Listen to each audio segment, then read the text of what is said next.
We'll set the Tigers for you defensively in just a moment. Swaim, the shortstop, Morgan, the pitcher, and Stark, the third baseman. The first three to go against Thatcher Hurd. This is chopped to the left side. Third baseman retreats. Travinski hustles down the line and beats it out. Justin Stark. He takes a full cut and dribbles it to the right side. First baseman's going to have to throw to the pitcher covering. Safe at first base. Josh Pearson hustling down the line. Counting on him having a big year at the plate for the Tigers.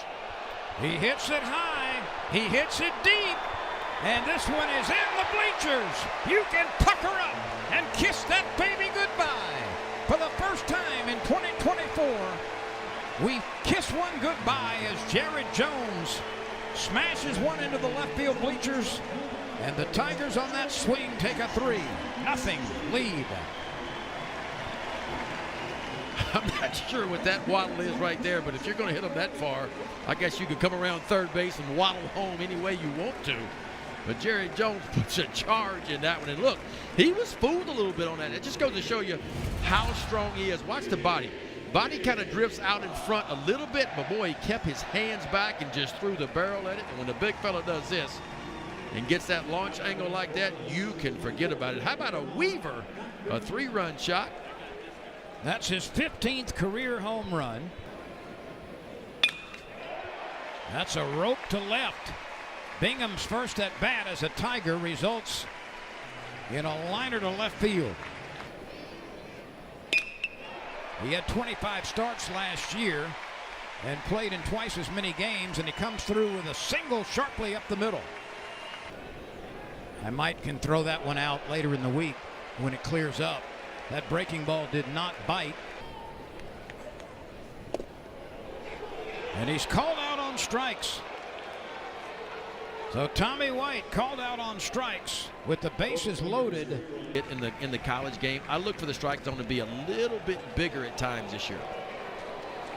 7 steps. That is a big, big lead. They called the ball. The first base umpire got Hurd. Rotation piece for Alabama. That's hit sharply through on the right side. Jordan round second. He's coming to the plate. Here's the throw. It's cut off by first baseman Jared Jones. And a bit of a 2-out rally as Swaim drives in the first run of the season for VMI with a sharp single to right. I didn't see a cache of it. We're working on it. That is a fair ball. It's slicing off the foul line. Morgan rounds third. Here's the relay. Safe as he gets to the back corner of the plate. A good throw to the plate. Milazzo with the swing tag. But VMI, with 2 outs and nobody on base, has rallied for 3. Well, I tell you what, just a blooper ball right down the right field line. I mean, it hits on the chalk, it looked like, down the right field line. Jake Brown does all he can do. Catches it right off the bench, fires it in. Pearson with a little bit of a hesitation as it went towards Milazzo. But you can see right there a really good backdoor slide. And the runner is on the move. A liner skips by the shortstop. VMI has the lead. Cole Jenkins hit a one-hopper under the glove of Braswell, who did everything he could to get to it. But, Ben, that is 4 consecutive RBI singles for VMI. And again, it all started with 2 outs and nobody on base. We'll give VMI credit. Maybe a little bit nervous when this game began, but I tell you what, they have settled in nicely. And the inning started off very innocently. I mean, humpback liner. That's a good off-speed breaking pitch. And Fitzwater goes down on strikes. So Lohr. That's nubbed off the end of the bat. Look at the English and a little French on that ball as well. That thing was twisting like a gyroscope on the dirt. That one bends in and gets a piece of Bingham. Well, that will continue the inning and bring up Paxton Clink. It was pulsing. I think it was coming to life. There's a smash into the left field corner. Travinski rounds third. He will score. Bingham coming to the plate. And he makes it as well. Kling Kong comes through. Big time knock there. Paxton Kling, he's hitting that number 8 spot right now, but I expect him, as the season goes forward, to kind of get more towards the top of this lineup, and they're expecting a big year out of him. And if LSU gets back to Omaha, it's going to be because Paxton Kling was outstanding on defense and at the plate. He just rifles this ball down the left field line. You knew Travinsky would score from second base. Mac Bingham got an outstanding jump with 2 out. You see third base coach Josh Jordan cranking home. Part of the plate a little bit longer, allows him to stay on the off-speed pitch a little bit longer as well. And he lines it to the left side. That's caught by Stark. LSU leading 5-4. And a blooper to right. That's going to be a base hit, as Jake Brown had no chance to come on and get it. And Koza reaches for the first time. Lore and Jones misconnect, and that one is rolling around in foul ground. Koza is on his way to third. Here's the throw from the right fielder. It's cut off, and a costly error. And another left-hander is throwing for LSU. This is blooped the other way. A long, long run by Bingham, and he cannot get to it. We've got a tie ball game as Owen Prince slices one off into the opposite corner. It drops for a double and an RBI, and we've got a 5-5 ball game. Wow, the Keydets just keep on coming, and we talked about their ability to hit the baseball, and they could really hit it last year. Averaged over 8 runs per game, and I'll tell you what, a nice piece of hitting here just goes the opposite way. Runner is on the move. Milazzo guns it down. White is waiting, and Milazzo throws out his second base runner of the game. He was well before you. Jim Palmer played with him. This ball is tagged deep to left center field, and it is up and away. A home run for Cole Jenkins. Well, Ben, you've talked about it a couple of times. VMI comes with a potent attack, and we have seen it already here in the first half of this game. VMI has scored 6 runs in the last 3 innings. Yeah, and most of their damage has been with 2 out, too.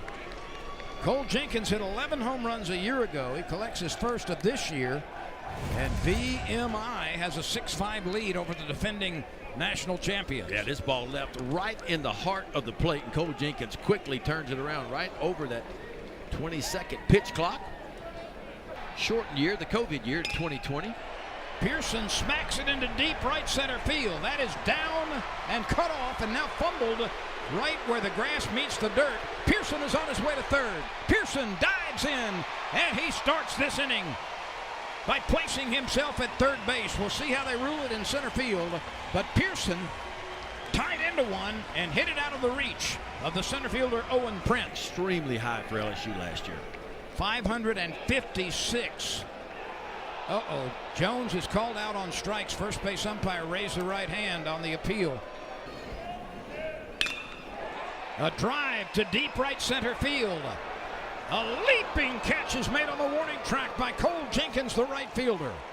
Jenkins saves a run as he leaves his feet to collect the 3rd out of the inning. No, they might be looking for you. Oh, Kling is hit by a pitch. But LSU needs a base runner, and Kling will try to shake that off. That hit it. There we go. Here, we'll see. Braswell gets it down. It's going to advance the runners. Second baseman covering. He holds on at second base. They'll try to cut that run off at home plate. How about 3 hit by pitches in a row? And not in a row, and a bunt in between. And it brings up to the bench and pulled out one of their best. That is behind White. In fact, it might have hit him. It did. Now, how many times have you seen 4 hit batters in the last 5 at-bats? And we've got a brand new game. And boy, did he become a fan. Oh, he's hit by a pitch. This is whack-a-mole time. My goodness. 5 hit by pitches in 6 batters. The pitch at 1-2. Popped up. Playable by the second baseman. Jordan backs up. He's got it. They rule the infield fly rule in effect. It's the 3-2 pitch. High, ball 4, and a very patient, effective at bat for Jared Jones. He collects the RBI on the bases loaded walk. Second and Jones on first. A liner into the left field corner, and that is down for a base hit. It's cut off on the warning track. 1 Tiger scores. 2 Tigers score. And LSU on a double by Mac Bingham, the newcomer. Gets a couple of more runs, and the Tigers have a 10-6 advantage. And that ball was solidly driven into the left field corner. Well, I tell you what, Mac Bingham, 2 big base hits today. They get a 2-for-3 day for him, 2 RBIs, and none bigger than this swing right here, right down the left field line, pushes home 2. There is Tommy White scoring, and right behind him, Travinsky. The 3-2 pitch. Lifted into the air, right side, and a running catch is made in foul ground by Fitzwater. Get it right by you. That's chopped up the middle. Nobody's going to get it. The 3-hopper winds up in center field, and a base hit for Swaim. And that's in the 5th inning. Got him. Give it up. The Give runner it up. hang up. Ackenhausen is covering first. Back and forth it goes, and there's the tag.